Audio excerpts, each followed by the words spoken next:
Titus, ito na po Titus.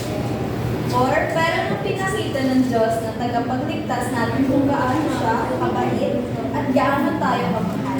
5. Iniligtas niya tayo, hindi ito dahil sa kahit anong nagawa natin, kundi dahil sa awa ng Diyos. Niligtas niya tayo sa tulong ng Holy Spirit na nagbugas sa atin para ipanganak tayo ulit at magkaroon tayo ng bagong puso. 6. Binuhos at pinaapaw sa ating Diyos ang Holy Spirit sa tulong ni Jesus na tagapagligtas natin para gawin tayong karapat-dapat dahil sa kagandang loob at maging tagapagmana tayo ng inaasahan nating buhay na walang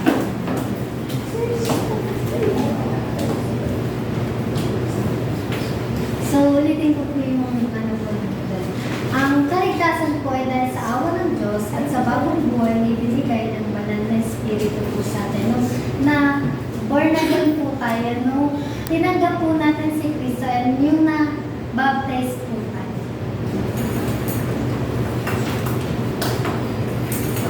Saan ako yun? Tanong siya. Tanong mo daw. Tanong siya.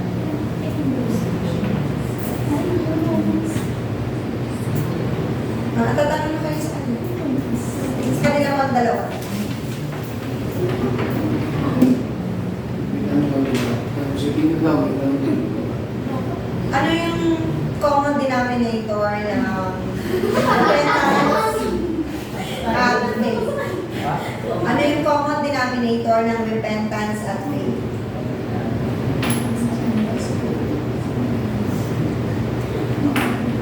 Common denominator sa common, ano yung parehas sila? Na dapat na meron? Sa repentance at saka faith. Jesus.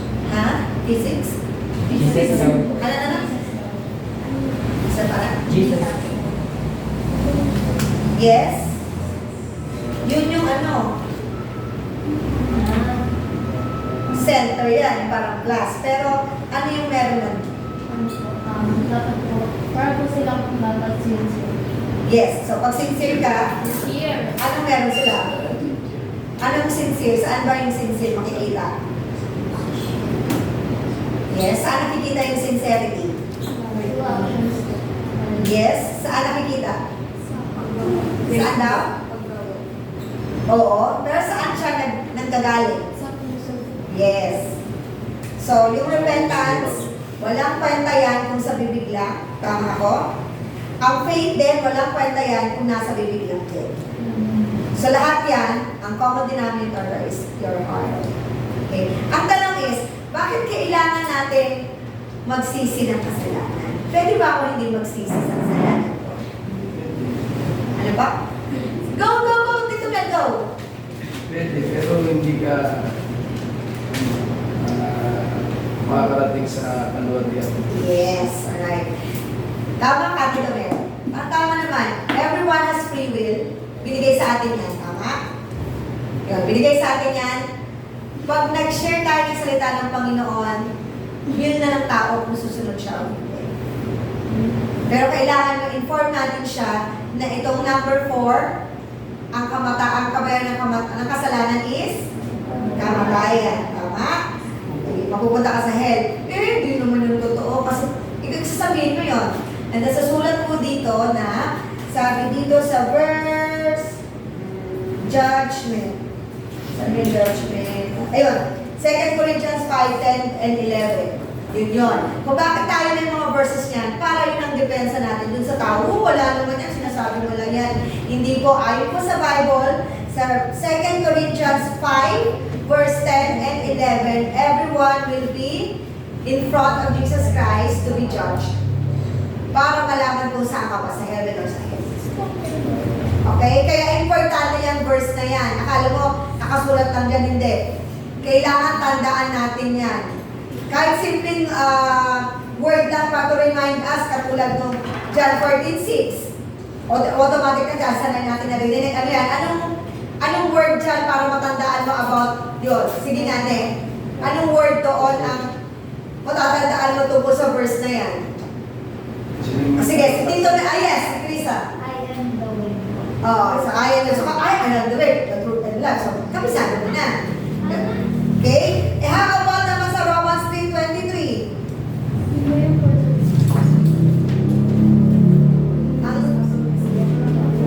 All are sinners. Yes, yun. Wala. Wala. So, matatandaan mo na. So, sasabihin niya, di mo naman nagkakasala. Ito sa loob lang ng bahay ko. Yun ang sasabihin natin. Ayon po sa Biblia, Romans 3:23, walang sino man ang yun. So, yun. Okay? So, dapat tandaan natin yan. Kasi, iti-depend sa akin, may kaibigan si Kuya Nico, na hindi ko naman kailangan si Jesus, hindi ako magkakasala. Sa loob mo naman ng bahay eh. Wala ba yung bigay? Ayun. Sample yun sasabihan ko sa sa kaibigan niya, hindi kaibigan. Ayon sa Biblia, matatagpuan natin sa Romans 3:23. Okay? At hindi ako nagsabi niya. Sabi ni Nico, sabi sa Bible. Okay? So, defense, ako niyan. Reference sa ating lahat. Nasagot ko na dito na next question ko. Hindi.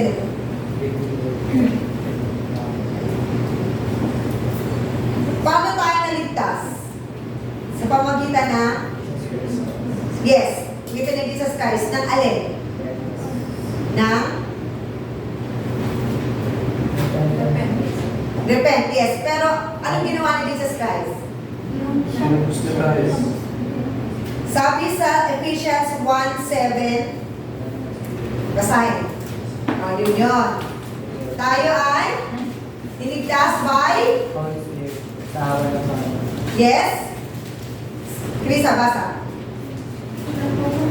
Ephesians 1:7. Basta sige.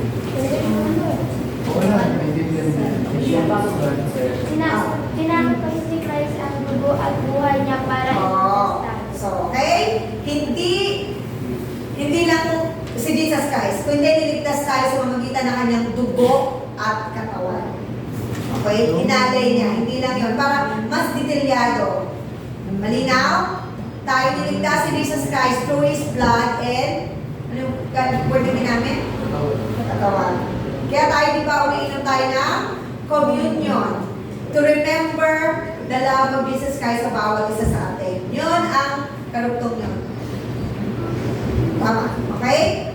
O bakit nag-umiinom tayo ng dugo? Hindi tayo umiinom ng dugo ni Jesus Christ. Simulan lang to para ipaalala sa atin na we are saved through His blood and through His blood.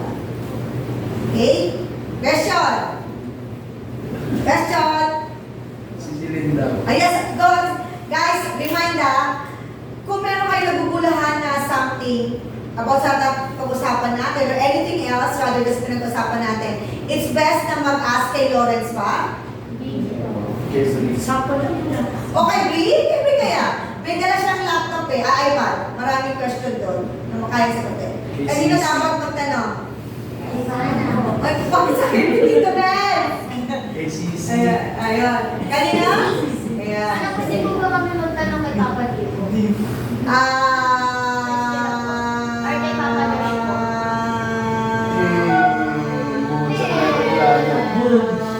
Ano sasagot mo? Ha? Ano? Kung pwede ko lang kami magtanong sa iyo dito. Ay, Papa Diego? Pag ang tanong is about sa Bible, Or kay Papa Diego? pakiramdaman nyo kung yung sagot nila is straight to the point and straight to the heart. Kasi sometimes, alam lang nila, yung alam nila. Again, so, nakatawa siya. So, hindi ko ma-exert. Pero hindi siya naayon sa Biblia. Yun ang gusto kong sabihin. Yung sariling katalinuhan lang. Sample lang yun na ka.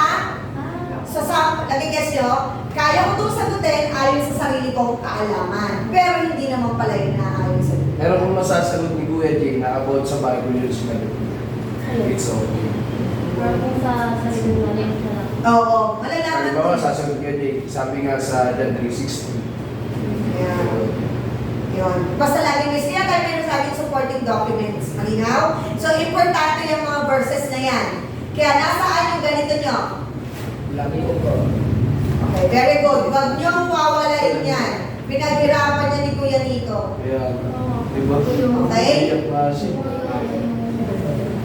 So yan, supporting para may ebidensya. Para pag inaway kayo ni Lemuel, hindi naman totoo yan. Hindi, Kuya Lemuel, andito po. Yan. Sample lang yung Kuya Lemuel, ah. Baka biglang matukan ako, ah. Baka nakulungin. Magtatanong yung pinili. Ah, kaya yan. Sige. Hindi, paano pag nagtanong sa'yo? Ano sabihin mo? Dito po yung sagot. Ah, okay. Mag-aaral kayo. Isama mo sino? Well, nandun lang daw yung sagot, well. Oh, ano dapat mong gawin, Gwen? Oh, binigyan ka na ng senyales. Mag-aaral ka ng Bible. Hindi totoo yun, anak. Kasi nasa Bible lang kasagutan ng lahat. Hindi niyo ipapanalangin yung partner niyo, Lord, ibigay mo sa akin si Nene. No. Huwag na ibigay yung pangalan. Hayaan niyo si Lord ang mag-lead sa inyo ng tamang tao makakasama niyo. Si Ate Yoli magbibigay sa'yo. Okay? Adina? Magkakapatid tayo dito, ha?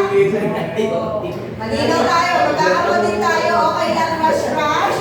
Pero ang mag-boyfriend at girlfriend, hindi pa. Malinaw? Eh, manang, mag-end nyo kami. Okay lang po ba yun? Tito Mel, ikaw ang tatay. Paano pag-end po kami? Close kami.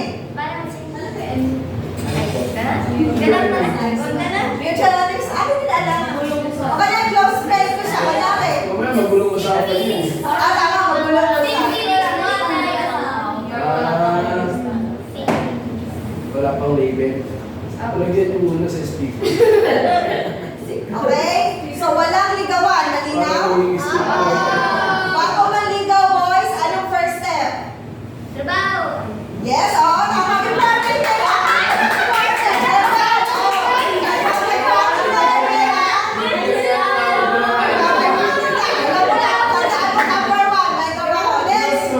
That's requirement. Ano yung step bago ka manligaw?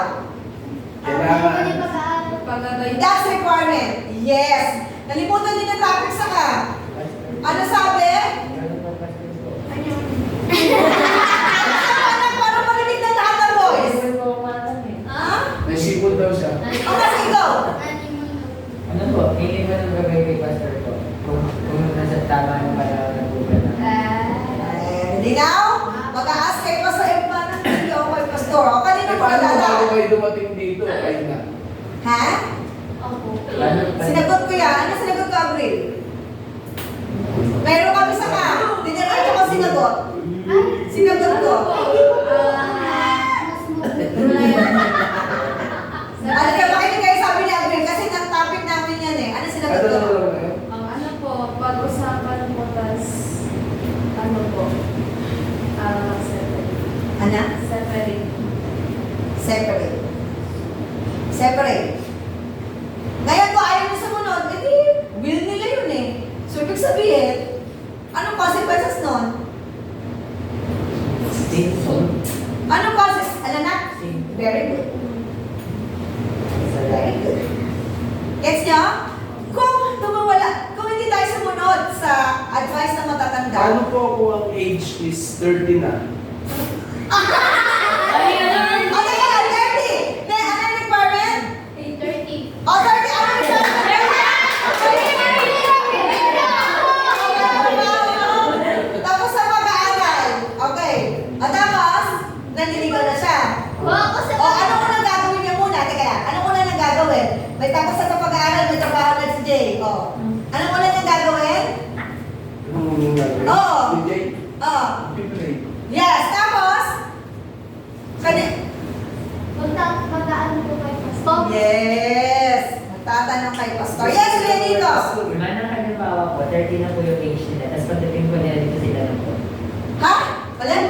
30 sila, tas... 30 na sila, tapos nandito dumating dito sila na. Apo. May trabaho na? Apo. Eh, hindi na pinanap. Tapos na pag-aaral. Okay na yun. Kasi tapos na sila sa mga duties nila.